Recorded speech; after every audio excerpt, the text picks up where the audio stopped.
IUIC says Ezekiel's will is the mothership.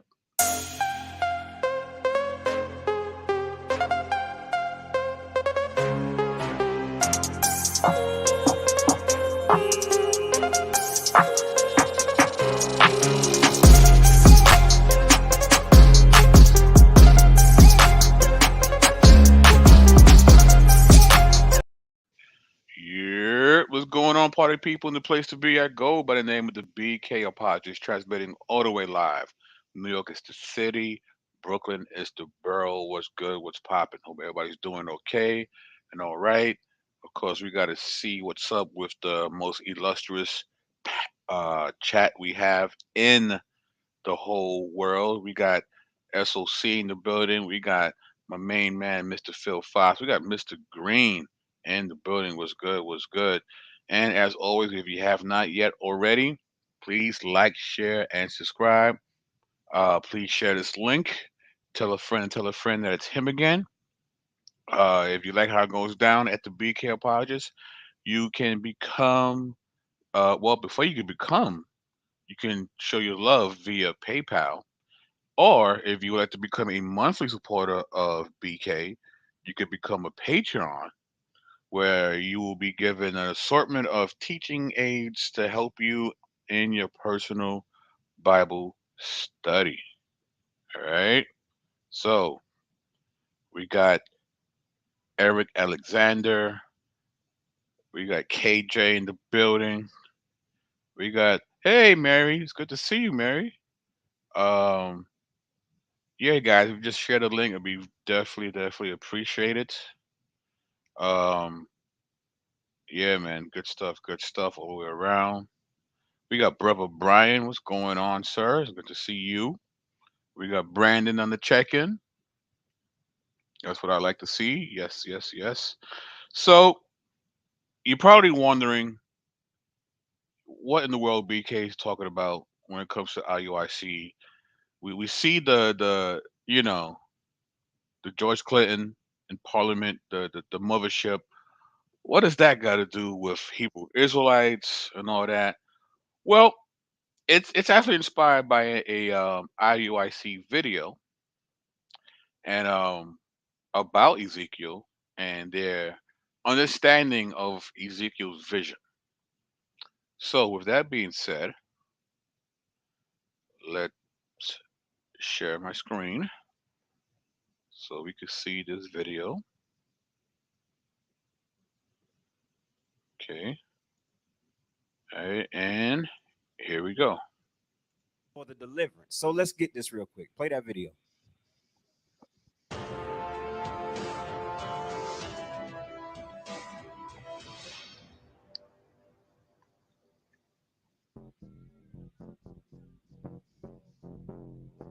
On February the 29th, 2020, just a year ago, Stereo A, one of the cameras that observes the sun, caught this interesting craft. Okay, so pause it real quick. You got two planets that they showing right here. Terra means Earth. That's what the Earth is. Terra. That's the Earth. And then you got Venus, and then another one to the left of it real quick. Our focus is going to be on the right side right here. And I know y'all that's seen this already. I want y'all to kind of glean as to what's going on. Keep playing the video. System. Now, the footage was only 4 seconds long before the cameras malfunctioned. And then guess what? Started working after this thing passed. But please, take a look at this. This is pretty spectacular.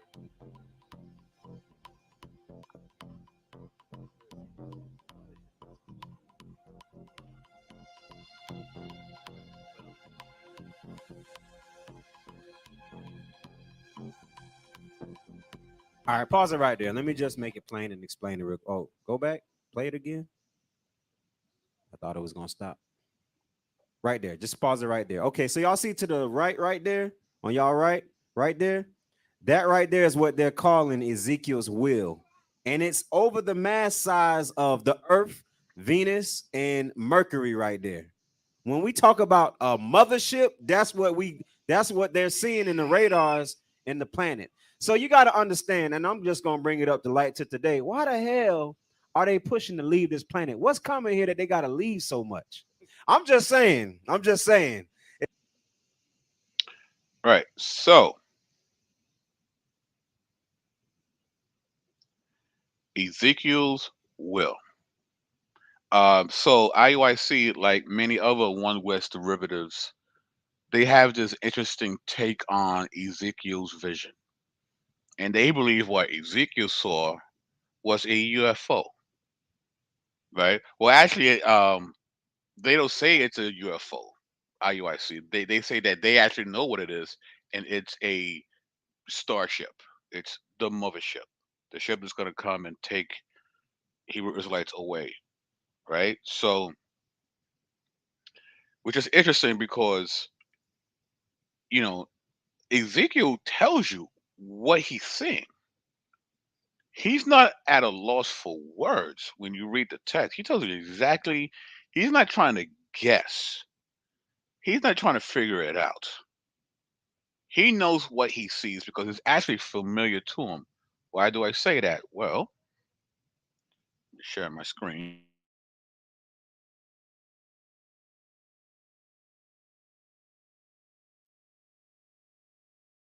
Good. Yeah. Yep. This is from sitchiniswrong.com. It says here none of the elements of Ezekiel's vision are foreign to religious iconography of the times or before Ezekiel's era. The cloud slash storm element of the vision is very common to the Old Testament and is chiefly aimed at Baal, the king of the gods of Ugarit, the storm god, which is outside Babylon. Both terribly common to Israelite thinking. Hence, the vision of Ezekiel, in many respects, is an amalgam of familiar Israelite theophanic portrayals of Yahweh and Babylonian elements, all designed to put Yahweh, quote, in the picture, ousting the pagan gods. Right? So when he sees the vision, it's not foreign to him. It's foreign to us because this is not how we would envision a deity. But in the ancient Near East, this is exactly how they would see a deity. And we're going to look at a couple of reliefs, etchings from reliefs that you found throughout the ancient Near East. This is from Otmar Kill, called Visions of Yahweh in Seal Art, a new interpretation of the majestic portrayals in Isaiah 6, Ezekiel 1 and 10, and Zechariah 4. All right. And these reliefs have some common motifs, right? It'll have some humanoid appearance supporting some sort of platform deity on top of the platform. Or you might find four animal faces of those supporting the platform, four wings on those creatures, wings touching each other. Creatures have straight feet that look like calf's feet. So let's look at a couple of these things. So this is again, this is something that was common when you looked, at the ancient Near East, different seals and reliefs that you'll find. So you see here, multifaceted deity on a platform, right? Multiple heads, right? Or how about this right here? Winged bowmen as sky bearers. Note the four wings and hoof feet of the creatures, quote, bearing up the god of the sky who can fly anywhere, right? Here's another seal where you see someone is sitting on a throne, and you got these cherubim, you got these angels right below supporting the platform in which the throne is positioned at. Okay, here's another one. You can see the throne, and inside the throne, you see these other entities holding up the seat of the throne. Right. Here's another one that's very familiar to what Ezekiel saw. Right, you got the cherubims, the wings overlap and connect against one another, and those wings help support the platform. And in the bottom of these angels are these wheels, right? Very familiar stuff to Ezekiel. Right? Here's another one with a guy on some sort of chariot with actual wheels. None of these things look like the Millennium Falcon, right? None of these things look like X-wing fighters, Tie fighters. They don't look like the USS Enterprise, right? Nothing like that. Right? Here's another one, right? God, throne, wheels, being pulled by again a creature with wings, right? So again, familiar territory for Ezekiel. That's an X-wing in the middle, though. I mean, if you squint your eyes, if you squint your, you know what I mean.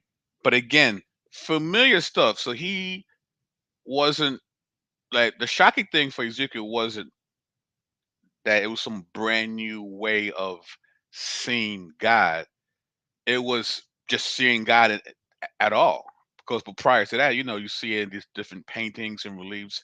But here's the God of the Bible showing up, appearing in this manner, right? And we're gonna talk about exactly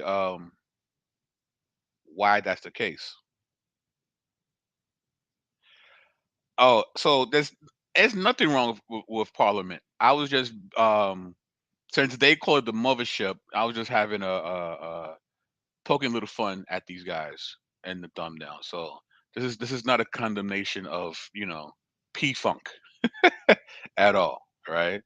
So I just want to make sure that with we're not throwing shots at George Clinton whatsoever. All right. So now, so if it's clear that this is something that he's familiar with, it wasn't a UFO to Ezekiel. Ezekiel knew exactly what he was seeing.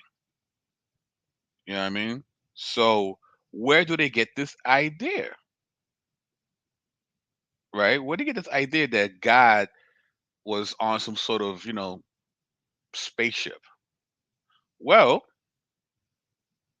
it comes from this gentleman right here, Eric von Daniken, a Swiss author of several books which makes claims about extraterrestrial influences on early human culture, including the best selling Chariots of the Gods, published in 1968. Van Daniken is one of the main figures responsible for popularizing the paleo contact and ancient astronauts hypotheses, right? And some of you might have seen the cover of this book, right? Chariot of the Gods was on the New York Times bestseller list and helped to launch Van Daniken's career as a public speaker. Van Daniken had sold 70 million copies of his book as of January 2017, right? 70 million. Okay. Soon after the publication of Chariots of the Gods, Van Daniken was accused of stealing the ideas of French author Robert Courreau.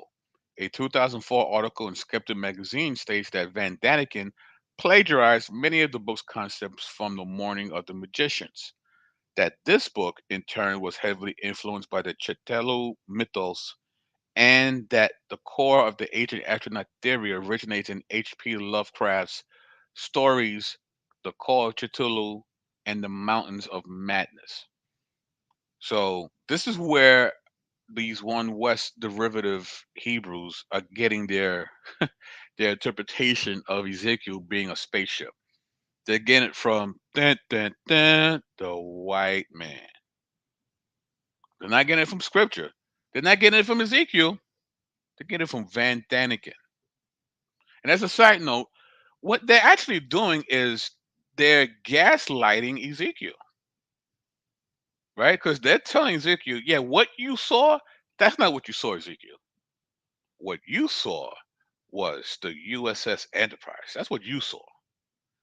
You didn't see, something that you're familiar with in your culture. No, no, no, no, no, no. You got it all wrong, Ezekiel. We see it far better than you did, even though we wasn't there. That's what they're saying. Okay. When Daniken attended a Catholic boarding school in his childhood, he had to translate biblical texts. He frequently refers to this as an important trigger in the development of his theory. God in the Old Testament did not seem to know everything. This is how Denikin is looking at scripture here, right? God in the Old Testament did not seem to know everything and used some kind of chariot as means of transport. Obviously, this had to be somebody different from the omniscient, omnipotent God Denikin believed in.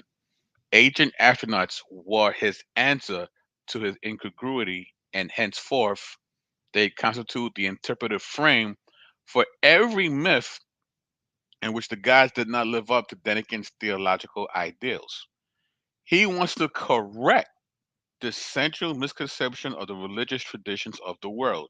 His mission is, in a sense, educational and reformative and reminds one of the goals of the Enlightenment. But then again insists on a materialistic reading of scripture and scorns psychological or symbolic interpretations. He explains strange and powerful objects in the text as misunderstood technology. The Ark of the Covenant, the chariot described by Ezekiel, and the devastation of Sodom and Gomorrah all feature examples of advanced technology in our past. This is from Traces of the Gods, Ancient Astronauts as a Vision of Our Future by Jonas Richter. So this idea that Ezekiel saw a spaceship as opposed to what he actually did see comes from Daniken, right? Who is the forefather of the ancient astronauts concept. So which is interesting, right? Because as much as they hate the white man, right, they're getting their interpretation from a white man that didn't understand scripture and had his own take on scripture. Okay, so now what is the point of Ezekiel seeing Yahweh presented in this fashion, right? So we need some context. So we're going to look at God indwellings, temples, and divine presence in the ancient Near East by Michael B. Huntley. And he says, except in rare instances, humanity could not access the divine realm. To elicit a meeting with the divine, people had to coax the deities to come into the human realm to bring heaven to earth. The temple and its cultic apparatus were the primary ancient Near Eastern solution to this divine absence. Constructed to bring the divine world concretely to earth by providing the deity with a residence in the heart of human community, right? So again, that the temple, the actual building, the structure was the connection between our realm and the spiritual realm. So that way humans can have contact with the deity that they worship, right? The temple was the site of a semi permanent theophany, one that would remain as long as the deity remained content. It was the controlled and isolated environment that enabled divine presence on earth and mediated contact between the resident deity and its human servants. By serving the deity in this consistent and controlled environment, people could bring divine power to bear on their lives and even influence cosmic events. Thus, in a dangerous and volatile world, people could gain some measure of control and security. Right? Again, this is how people would tap in to the spiritual world and have the deity purposely interfere in their lives through the vehicle of the temple. Right? Conceptually, the temple was integrally related and dependent upon the divine presence and the interaction between that presence, and humanity. It had an important role to play, yet one that should not be overestimated. The temple was secondary to both divine presence and ritual action, serving as the setting for both. Without them, it was merely an empty building, a strange bereft of actors and action. However, when all three elements converged, the temple became a place of power, accomplishing specific functions and communicating specific messages. Right? So the temple is the ground zero of the theology of that God and his people. Right? Everything happened there in that specific location. Why is that so important to understand? Well, when you look at the New International Commentary of the Old Testament, the book of Ezekiel by Daniel Block, he says, but for Ezekiel, the exile of Jehoiakim also had personal significance. His own deportation probably meant the end of all his professional dreams. The use of the first person in chapter 33, verse 21 and 40, verse 1, suggests that he was among the 8,000 soldiers, craftspeople, and nobility who had been sent into exile along with the king. He was a victim of a common ancient Near Eastern policy toward conquered peoples.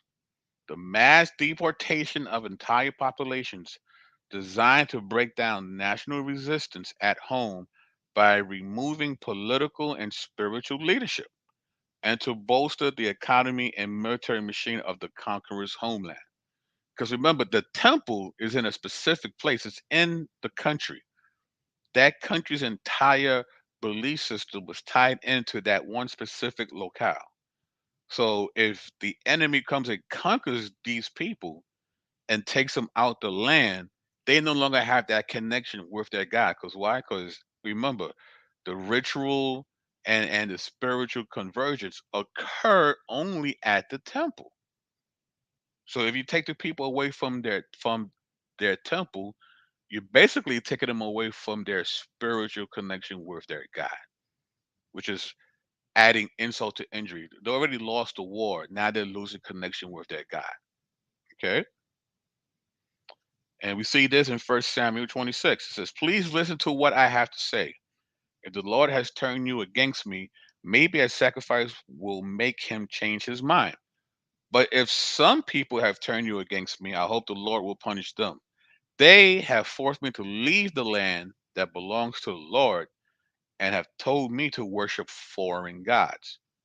And there's a footnote in the scripture, and the footnote here says, in ancient times, it was often believed that gods, even the God of Israel, could only be properly worshipped in their own countries. And only a country's gods should be worshipped in that country.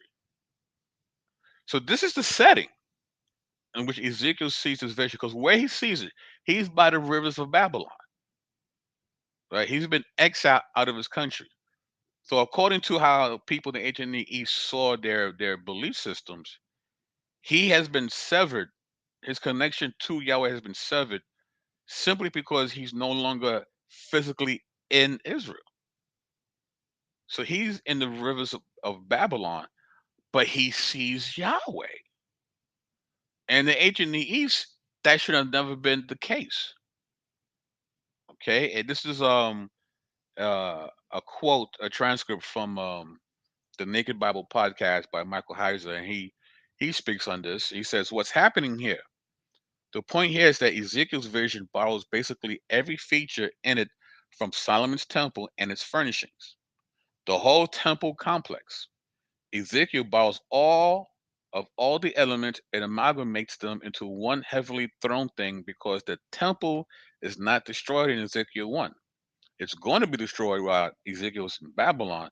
The point is that God isn't isolated to Israel. He's not isolated to Jerusalem and this temple. God is still on the throne over all the heavens. This is why the vision of Ezekiel puts all of this temple imagery together in a heavenly throne. And we'll get to it in a few moments. The four faces of the cherubim, many of you heard me say this before. Ezekiel's vision points to the cardinal points of the zodiac. The whole measuring is that God, the whole messaging is that God is in charge. He's enthroned upon these creatures who are pointing and can move to all the corners of the earth, so to speak. Every place on the earth that is encompassed by the whole heavens. God is over it all, not Marduk or some other flunky deity of the Babylonians. That's the point. The mere fact that Ezekiel can see Yahweh outside of Israel is the point. Not it's a spaceship, a mothership.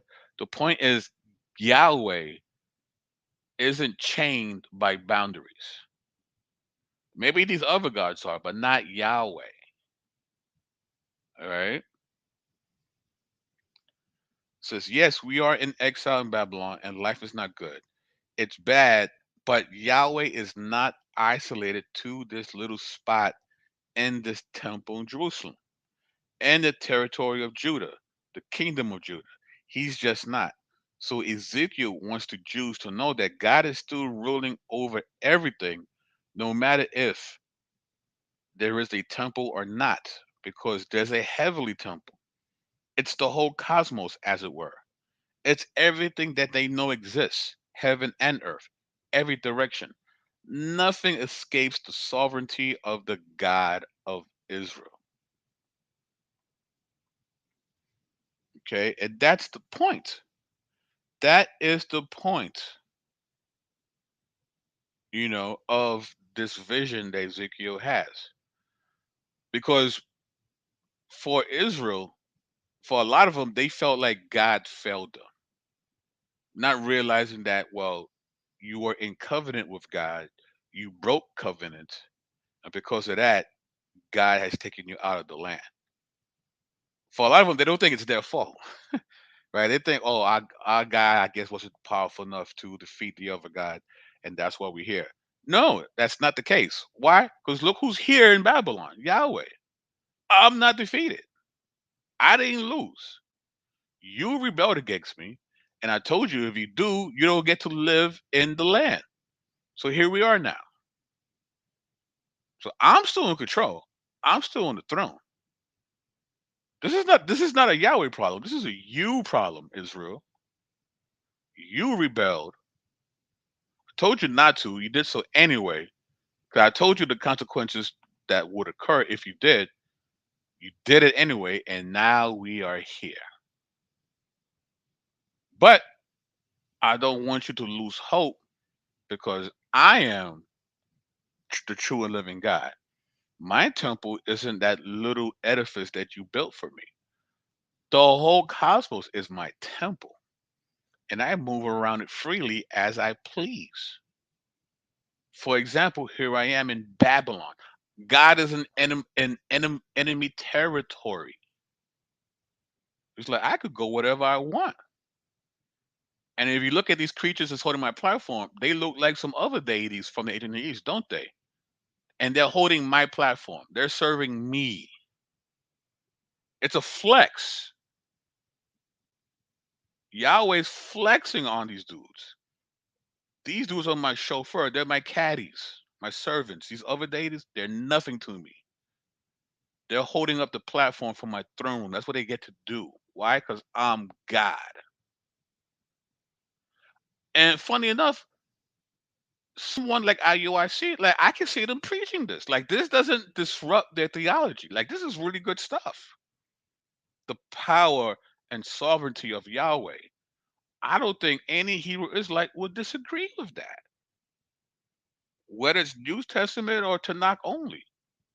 The fact that Yahweh is unbounded, as DFC says, he's not chained or tethered to a geographical locale. He's not. Why? Because he's God.